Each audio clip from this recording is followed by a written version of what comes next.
How's everybody doing today? Welcome to Cup of Joe with Joe, Tuesday edition. And hope everybody's loaded with comments for today. Like, share, love, comment. Please comment. Let me know what it is you're thinking about. I want to know. Because as your representative in Congress, it's what I'm going there for. Make sure that you get the best representation possible. So make sure you get the best possible ungovernance in the United States Congress. What do I mean by ungovernance? I mean getting government out of your hair. Yeah, it's one of those things we step back and we take a look at. Regulations. Yeah, right now we got situations that are so bad. OSHA says you can't put water on the floor. Health department says you need to mop the floor. What's it going to be? Do I mop the floor or do I not mop the floor? Damn good question. And that's one of the problems we got in the United States right now is a sense of overregulation. Literally, anything you do is going to break a law. We've actually reached that point. There's somebody out there that's actually made the ridiculous claim that every American citizen commits at least 3 felonies a day. Do you know what 3 felonies you commit? I sure don't. Yeah, but literally, it could be anything, could be anywhere, could be anytime. Simply because there's a federal agency out there somewhere that has a regulation on the issue. Now, is the regulation constitutional? Good question. One of those issues that seems to be a problem that keeps coming up is whether or not you can feed the homeless. Has an activist down in Florida, seems to get arrested every year for feeding the homeless. Goes up, sets up a soup kitchen. Halfway through the soup kitchen, the police show up and arrest him. Keeps happening. City's got a regulation against you feeding the homeless. Never mind the fact that that regulation against feeding the homeless happens to be a First Amendment violation. The reason why? Freedom of association, freedom of congregation, freedom of expression. The guy wants to go out and he wants to feed people. That's how he expresses his kindness. Boom. He's arrested for violating, expressing himself, from associating with people. All because the city's got a regulation against feeding the homeless. Matter of fact, we got a similar problem here in Boise. And I don't know whether or not Lauren McLean has managed to decide whether or not she's going to continue with the SCOTUS suit or not. But we actually have a situation here in Boise, and this actually became a nationwide case. Awful lot of cities all across the United States have been watching this very closely. Someone in Idaho actually took it to the Supreme Court. Well, Boise took it to the Supreme Court. Ninth Circuit Court actually called it a violation of human rights. What it was Boise City Police had a policy of arresting homeless people. Well, if you're arresting homeless people for being in the only place they can be because they're homeless, which usually amounts to a public space. In a lot of cases, that public space happens to be a park where the city set up specific hours so that if you're there after hours, you're arrested for vagrancy. Well, it's still a public space, and these are homeless individuals, and that happens to be one of the few spaces that is a public space. It is a commons. And the Supreme Court went in not the Supreme Court, but the Ninth Circuit Court went in and said, yeah, you can't arrest them for vagrancy if they're homeless because that's the commons. One of the reasons why you often see a increasing amount of homeless architecture. Yes, the anti-homeless architecture. These are where they go in and they put things like obstacles and rocks and, little pyramid-shaped cones, in places where homeless would normally gather to sleep, like under overpasses. Set up these areas so, homeless people used to sleep there. Now they can't because there's sharp, pointy little things that are sticking up in the places they'd normally sleep. anti-homeless architecture. Welcome to America. Actively going out of our way to make the least of us miserable. It's a waste of resources, folks. Supposed to be kind to the meek, supposed to be kind to the homeless. Not go out of your way to make them miserable. That's just bullying. Not exactly what I'd call a generous spirit or kind-spirited even. But it's regulations. Yeah, now Idaho, we actually went through a situation here not that long ago where we cut our regulations by a third. It's interesting how we did it. Because normally on those regulations and rules and stuff, if you're going to scrub one, you're supposed to be doing it a line at a time. So you literally have to go in and say, okay, we'll no longer keep that rule and we'll continue to keep all of the others. But what happens every year is our legislature's lazy. They just go in and say, yeah, just renew it. But the thing is they actually have to renew it every year. Because if they don't renew it, it expires on July 1st. Well, last year they didn't renew it. So our entire administrative rules, all 1,800 pages of it, or 18,000 anyway, is ridiculous volume. Yeah. Ridiculous amount. All of them expired. All gone. Literally, the governor didn't have to keep a single one. But he put in the work. He kept about 2/3 of them, trimmed the fat. A third of our rules and administrative rules went away. Bye-bye. Gone. You know, our coroners no longer have to wear bow ties. I'm going to call that a win. But that wasn't the way it was supposed to be done. Literally, our state legislature abdicated their responsibility to do it line by line if they were going to cut it.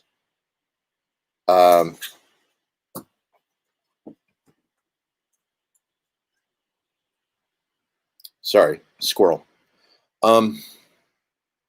Literally have to do it line by line. Now, when they renewed it at the end of session this last year, because they allowed it to expire, they were supposed to go in line by line and reapprove all of it. I think they took a shortcut on that and just went, the governor set the emergency order, extended it 6 months. We'll go ahead and renew what he kept. Not the way they were supposed to do it according to the rules. Not the way they were supposed to do it according to the Idaho State Constitution. It's admitted, folks. Our state legislature's gotten a little bit lazy. And they weren't doing active ungovernance. They were doing passive-aggressive, dysfunctional governance. The governor stepped up. His administrative rules, his departments all got together. They went through, they combed their respective sections. They stepped up. You know, well, administrative sections were supposed to step up and go through and actually make recommendations as to which rules they need to keep, which rules they need to get rid of, for a number of other reasons, but they're supposed to work with the legislature on that. Now, the reason why I bring that up is because I think active ungovernance is what we actually need to do. Not active governance where we make more rules for you, because that just doesn't make any sense. Why would we want to make more rules for people? And actually go through and make sure that the rules that we are striking are actually rules that need to be struck, which I'm a libertarian. That means most of them. Yeah, especially at the federal level. And there are certain agencies at the federal level that we need to get out of governance. Just get them gone. Make them go away. Bye-bye. Yeah, one of those. Let's go ahead and talk about Department of Education. The Federal Department of Education. We've been settled with that bad boy for 41 years now. Where is the state of our education in the United States right now, after 41 years, the federal government telling us how to teach our children? Our college-ready students still need to go through remedial classes in order to qualify for 100 series and can actually start on their degree. Doesn't sound like college ready to me, folks. Doesn't. Especially when you're getting charged $500 per, remedial class. Yeah. Now, we need to get back to local decisions, local policies, where we do not have some executive pen deciding whether or not we're going to get any money unless we make certain changes. Now, Idaho Freedom Foundation. They've been working the education issue here recently, the whole freedom of education. They've been focusing on the charter schools. They've been working on trying to get rid of certain aspects. They've been focusing on elimination of Common Core in Idaho schools. Part of the problem is some of the requirements that they were trying to get rid of are actually required in order to receive federal funds.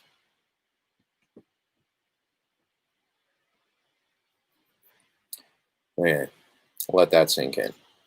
Reason why is because that's actually an Idaho Freedom Foundation technique. They go in and make us change laws that then cost us federal funding. I don't know why they choose that particular approach, but it's sort of counterproductive because at the moment, even as expensive as some of those rules are to maintain, we still get more in federal funds than what it costs to maintain those rules, for the most part. This is one of those situations right now where we're dealing with school choice, where we're dealing with COVID crisis. Are we ready to send kids back to school? Now, 6 months ago, 8 months ago, there were an awful lot of Americans out there that were very pro-public school. Mandatory public school. Mandatory, mandatory, mandatory. You can't homeschool your kids. You can't send them to private school. You can't, send them to any magnate schools. You got to send them all to public school. 100%. And if you want to homeschool, we got all these hoops you got to jump through to make it absolutely miserable so that nobody in the world wants to actually homeschool in that state. March comes along. COVID spike comes along. Awful lot of those people that wanted to mandate public schools are sort of going, homeschool is not a bad idea. It's a shame I made it so tough in my district. It's a shame I made it so tough in my state to homeschool. So now not only do they got to learn how to put together a curriculum for their overachieving young children, they now have to figure out what hoops they have to jump through in order to be able to homeschool the children. Much like the hoops they have to jump through right now in order to work through the distance learning programs that the schools are putting on their children. Never mind the fact that a lot of those distance learning programs are actually pretty ineffective. They really are.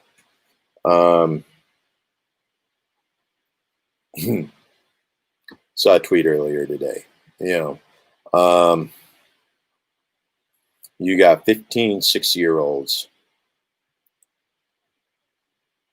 and one teacher who has to ask the tech guy how to fix the printer, trying to teach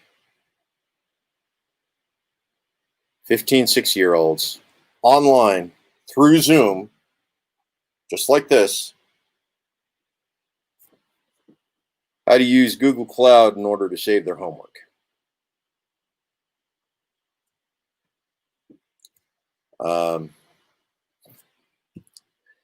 Yeah. More power to them. They're trying. They're really doing their darndest. But let's admit it. A lot of our teachers out there are not as tech savvy as they really need to be in order to be teaching online classes to a bunch of 6-year-olds who definitely shouldn't be on Ritalin.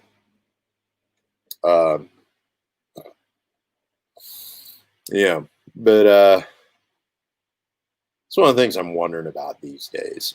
How many parents out there trying to sit back and help their kids with this online learning experience, and they have this extremely excitable attention deficit child who keeps seeing squirrel and shiny things, and they don't know what to do with this level of exuberance, and there isn't a teacher trying to get the kids stuck on Ritalin or some other drug in order to mellow them out in class for the next 6 months.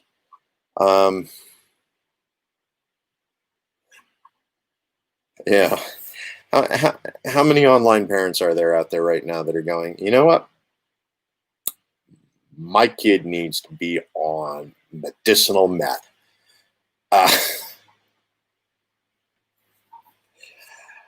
Because that's the only way I can go with him. No, I really hope that isn't the case. I hope a lot of you parents out there, that are working through this actually understand that your child is just a reflection of you, and you absolutely deserve everything that child is putting you through. I love my ex-wife. I really do.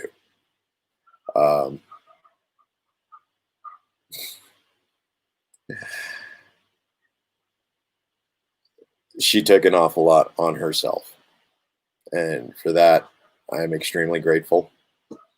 My children are all incredibly smart, self-starters.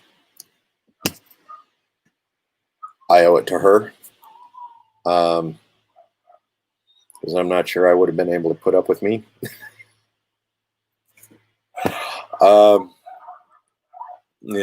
But yeah, she did a certain amount of homeschooling with our children. So our children went through a mixed education, combination public school, homeschool, and every so often throw in a little hybrid action as well. So my kids got the full range of experience. They actually work in a school district, went to school in a school district where there was a great degree of flexibility in their education. Yeah, 100% proud of my kids. And I owe it to my ex-wife. Amazing woman, by the way. Amazing woman. So, well, talk to me. I've been going on a monologue here for about 20 minutes now. Max, I owe you an apology, man. I really do. Yesterday we were talking about Indigenous reparations. How we go in and make allowances to fix the historical failures of the United States government in relationship to the indigenous peoples, especially when, even as late as 2010, California state penal institutions, prisons, were doing forced hysterectomies on minority women serving in California prisons. Sort of like what's going on in Georgia now, right? Yeah, not cool, folks. But, aside from the penal institutions that were doing it, that was actually a policy as late as the 90s in certain colonizer ran health clinics on the reservations. If a indigenous woman were to come in for a birthing, they go ahead, do a C-section, take the child out, remove everything else at the same time, forced hysterectomies. That's recent history, man. That's history within my living memory. 30 years ago. It's living history within most of your memories. You're watching me right now on one of these various platforms. And what I got to apologize to Max about was I made a reference to probably the only quote of Ayn Rand's that was ever worth a damn. Ayn Rand is a really bad person with really bad takes.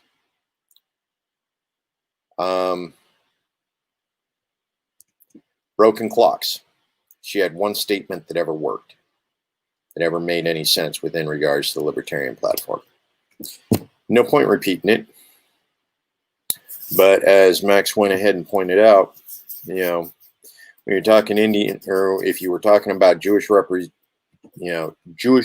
reparations for World War II, you don't lead with a statement by Goebbels.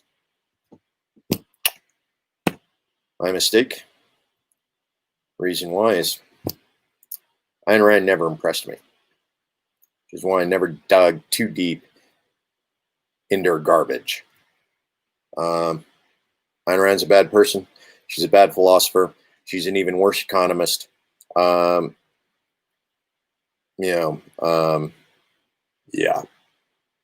Not a fan of hers. So, yeah. No, we got others, better economists, although I will admit an awful lot of them are equally atrocious. Same way if you actually go back and you take a look at Marx, a lot of this neo-Marxism that's going around, revisionist Marxism, dude, Marx was homophobic. Marx was transphobic. Marx was a racist pig, as were most Europeans in that era. The whole Eurocentrism, the whole debauchery thing. Yeah. No, folks, Marx would have laughed at you attempting to call each other by your pronouns. That's who he was. Marx was not a good guy. Neither was his friend. I completely forgot his name too. Okay. His critique of labor, his critique of capital, semi-legitimate. As long as you remember that even Marx admitted that the value of labor is subjective.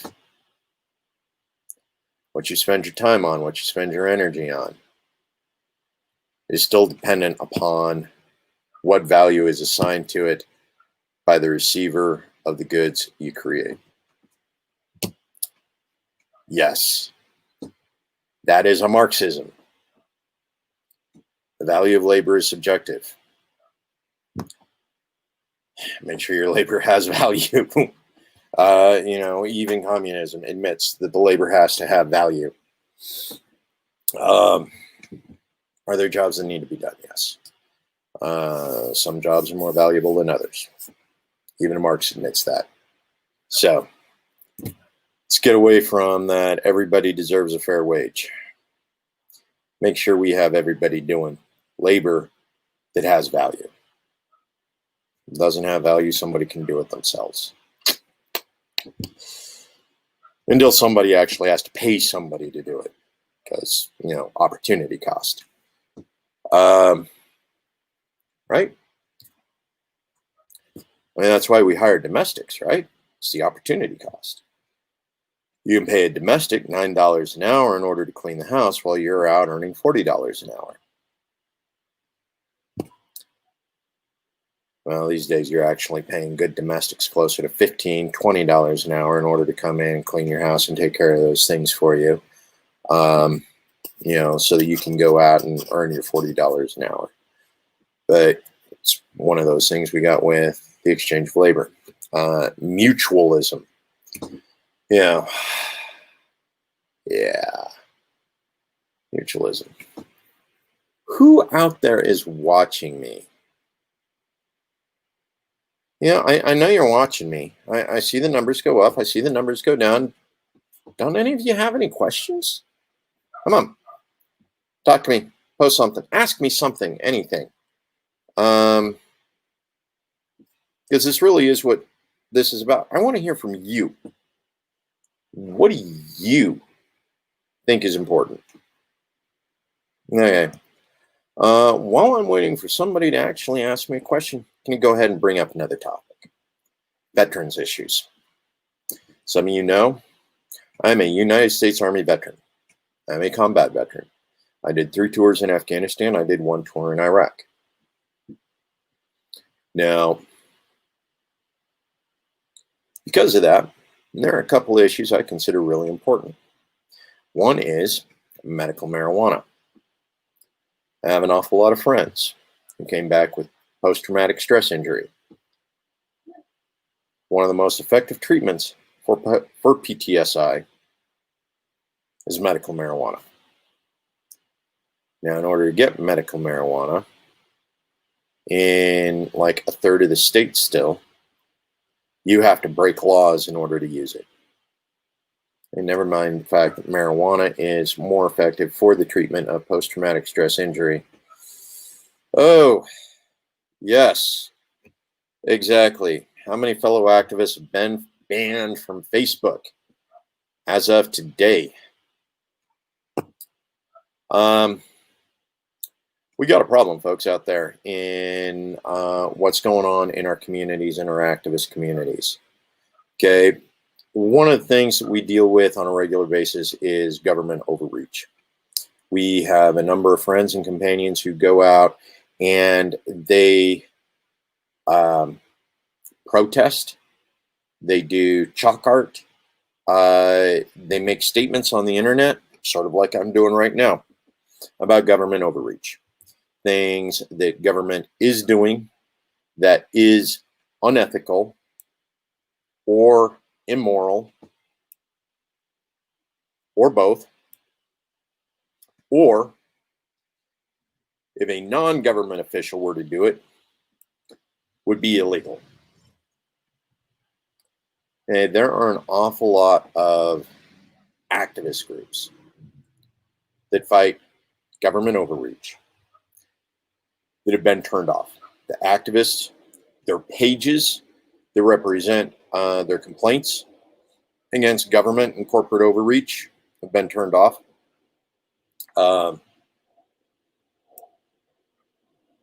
It's a little bit problematic because I'm about to say this on Facebook, of all things. But one of our big activist organizations right now, one of my friends, actually, who recently had one of her pages turned off, as well as one of her accounts because of what she posted on that page. She's an active anti-child protective service. Reason why is because even in states where medical marijuana is still legal and where the parents have their medical marijuana card, Child Protective Services still use the federal rules and the Schedule 1 for marijuana to justify going in and removing these parents' children from the household and putting them up for adoption. Yeah.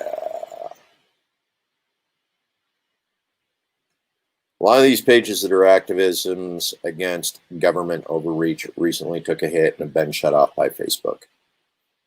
You know, Facebook was going in and saying, you know, right-leaning, you know, those that are advocating violence, they were going to go ahead and remove those.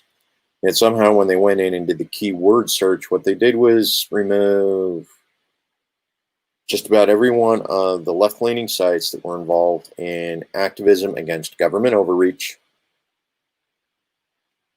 and left up a significant number of groups that still advocate for violence against fellow citizens.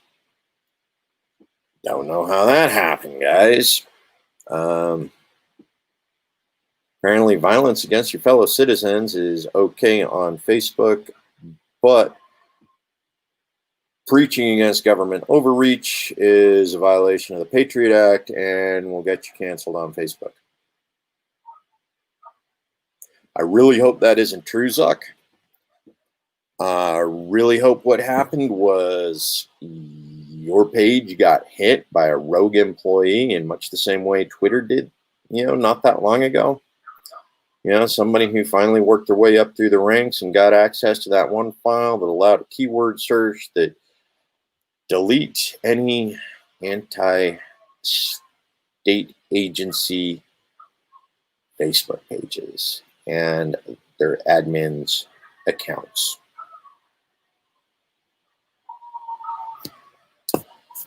Really hope that wasn't intentional, Zuck. I really do. But yeah, it's one of those big things.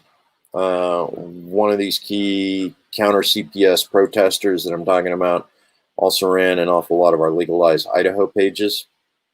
Moms Against Marijuana, Legalize Idaho, some of the others that all fall under that, you know, Legalize Marijuana umbrella within the state. A lot of those pages kind of disappeared because of their association with medical kidnap and CPS overreach. Happens. Shouldn't have, because that would be censorship of a rightful, peaceful redress of grievances, right? I mean, stating your position on Facebook, which is a place to air your opinion, also a legitimate venue for airing a redress of grievances, which is a First Amendment right. And I realize Facebook is indeed a private company and isn't beholden to the First Amendment. Come on, folks. This was nonviolent. Nobody in any of these groups was advocating violence against the state. Plenty of them advocating for defunding. Lots of government agencies we want to defund, right? Nobody was advocating for violence. Wasn't the scenario, wasn't the case. Not in any of these situations. Oh, okay, not in most of these situations.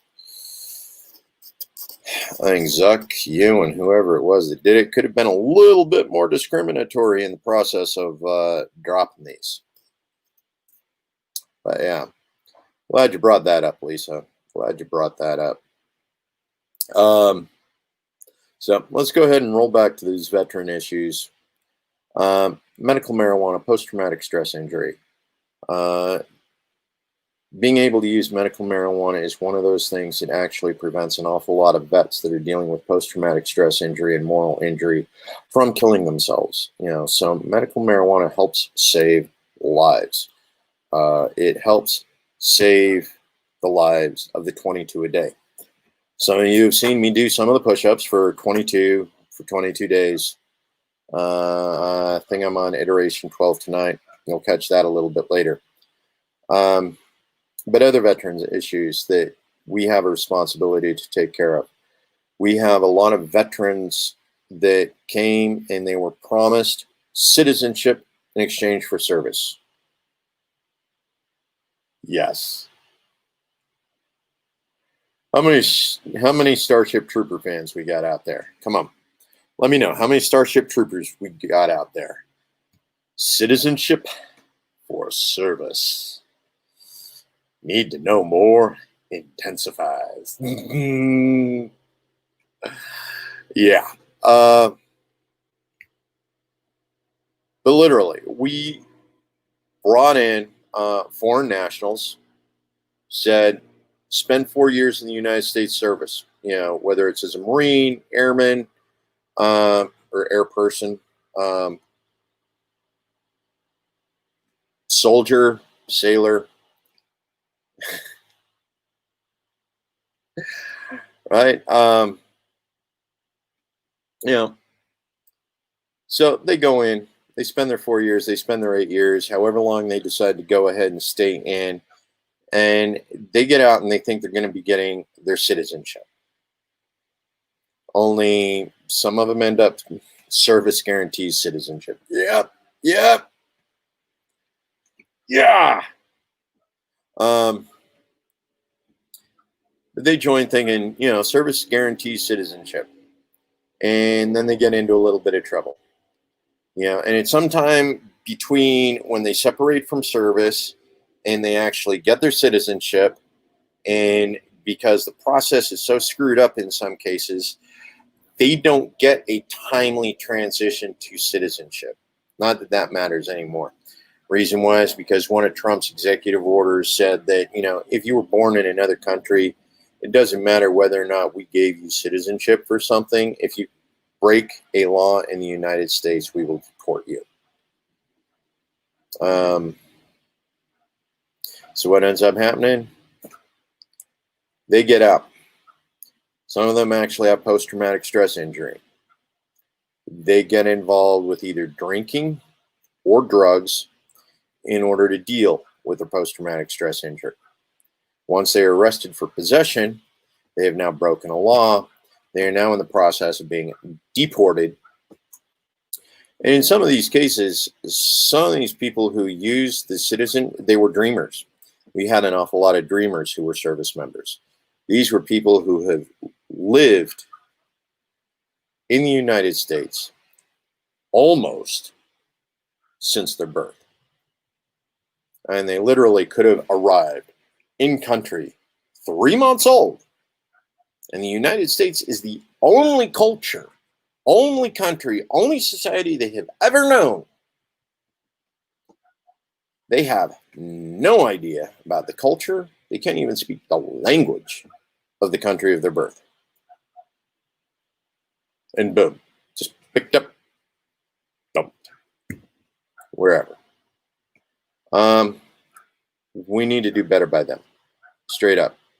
They spent 4 years, they spent 8 years, they served in the United States military. They were active duty service members who believed they were Americans. They were told they were Americans.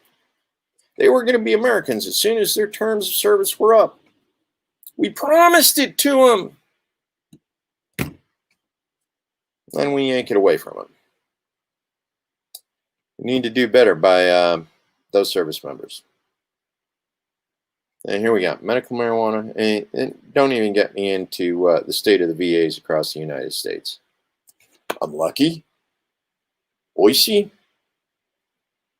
4-star VA. Thank you, Marv Hagedorn.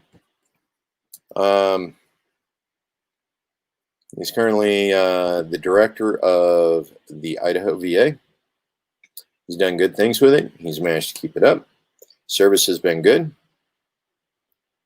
Thing is even with the best VA in the United States, we still have problems making sure that our female veterans are seen in a timely manner in order to deal with their issues.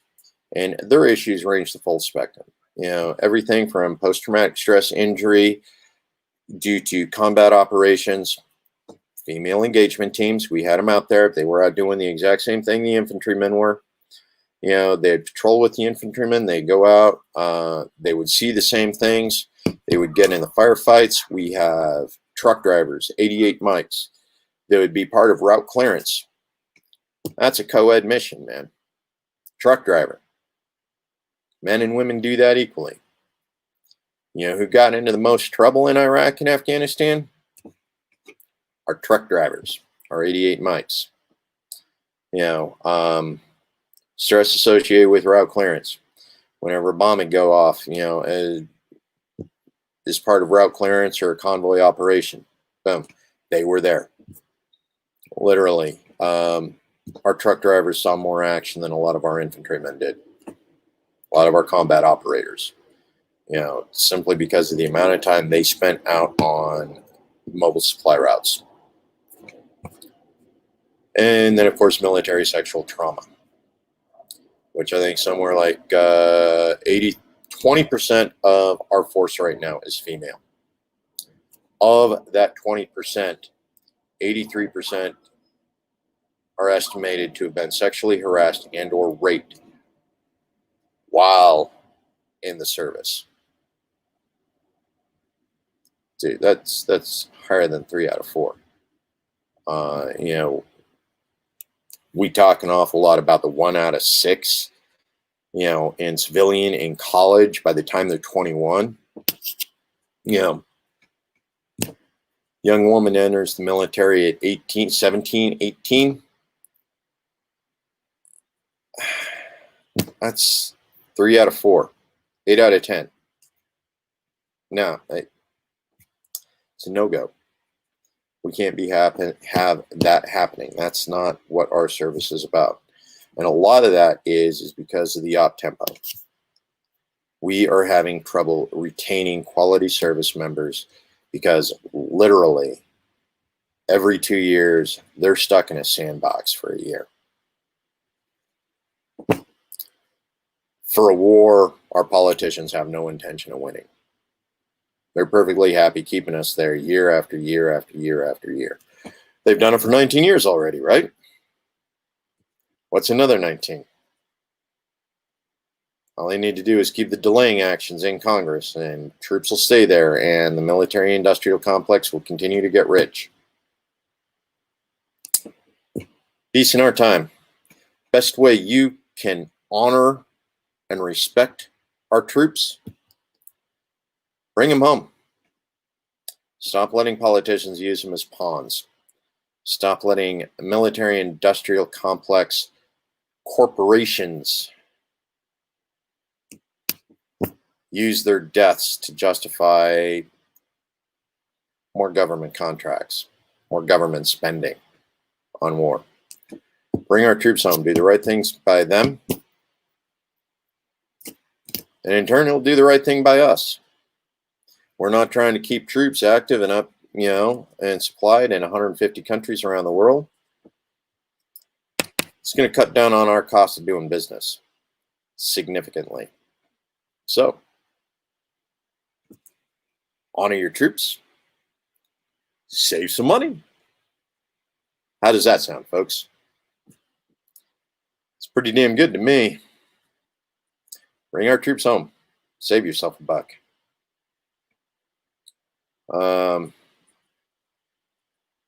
Yeah, for those of you who have forgotten or don't know, we 19 years later, we are still in Afghanistan. 17 years later, we are still in Iraq. During the first 4 years of the Obama administration, we added 5 more wars to that tally, including Syria, Yemen, Somalia. And I can't remember what the other 2 are. But we added 5 more wars. Now, with 7 wars in 150 countries, And we just ordered more troops into Syria. Yeah, that whole shell game that they've been playing with the troops. We're going to bring home troops from Germany. Psych. We're just going to move some of them to Poland. But they're moved out of Germany, so we moved them. Yeah. We pulled troops out of Iraq, right? We sent them to Syria. Shell game. We still have the same number of troops that we did on foreign soil right now that we did back in 2015. Zero headway, folks. Zero headway. Yes. Bring our troops home. We need to make that happen because that's going to save us a ton of money. There's other things we can fix to save money. Okay. Love you guys. Thank you, Tina. Thank you, Lisa. Really appreciate you guys showing up, helping me out. I've already ran over 15 minutes for my normal weekday presentation. Thank you for joining, giving me something other than a monologue to work on. Besides, questions are good. Questions are good. I had a conversation earlier today with I Side With. That interview is actually going to be aired on the I Side With. Take a look at where I show up in relationship to you. I'm way down on the libertarian side. You know, some of you are thinking, oh my God, he actually agrees with the libertarian platform. What a radical idea. Yeah, but that interview should be coming out shortly. Again, like, share, comment. Let your friends know about this. Let your friends know about the rest of my shows. If there's something in particular they want to talk about. I actually need to start planning this a little bit better because I need to put in keywords so that people know what I'm going to talk about, so they can actually go in and find my views on specific issues. But yeah, like, share, comment. Comments actually help them find what's going on, what my thoughts are. Yeah. Tell your friends about me. Tell your friends about Lisa. Lisa's running for District Seat 21B. She is a libertarian candidate. Look her up. She's running against the Republican. Yes, we have a libertarian versus Republican, two-way race. Literally, you got an option that is other than the Republican. And as a Republican, you can actually step back and say, well, I don't have to worry about the Democrat winning, so I can actually vote libertarian this time. Vote for Lisa Merkel Adams, District 21B. Those of you that are sitting out in the old district that I ran in 2 years ago, yes, I did run there 2 years ago. Lisa's running there now. Nice thing is 21B. It's my congressional district too, so you get a chance to vote for me too. Absolutely. And I will catch you guys later. Family, friends, community. That and compassion makes the world go round. See y'all later.